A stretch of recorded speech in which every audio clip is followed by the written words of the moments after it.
দেয় প্রদীপ তারা প্রতি সন্ধ্যাকালে, সতীর শীতল শোভা নাহি দেয় ভালেন। উচ্চ হাসি কটু কথা কয়ে নারীগণ, সন্ধ্যাকালে থাকে তারা নিদ্রায় ভ্রমণ। প্রাতঃকালে নাহি দেয় গোবরের চারা, ঘৃণা নাই করে তারা বাসি বস্ত্র পরা। দয়া মায়া লজ্জা সব দিয়া বিসর্জন, ইচ্ছা মতো যতনতা করিছে গ্রহণ। স্বামীর আত্মীয়গণে করে না আদর, থাকিবারে চায় সদা হয়ে স্বতন্ত্র।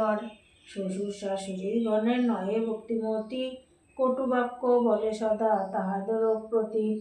দেব ননদের তারা না করে আদর, মনে মনে তাহাদের সদা ভাবে পর। লজ্জা আদি গুণ যত নারীর ভূষণ, একে একে সব তারা করেছে বর্জন। দেবদীপ যে ভক্তি নাই থাকে অহংকারে, পতি যে পরম গুরু মানে না তাহারে। অতীতে আসলে দ্বারে তারাইয়া দেয়, গুরু যদি আসে গৃহে মনে রুষ্ট হয়। সন্ধ্যাকালে গৃহে দীপ জ্বালে না কখন, স্বামীর অব্রতে করে আনন্দে ভোজন।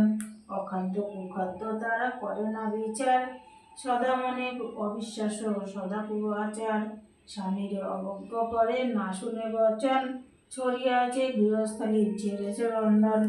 স্বামীর বন্ধুকে লয়ে যথা তথা যায়, হাস্য উপহাস করি সময় কাটায়।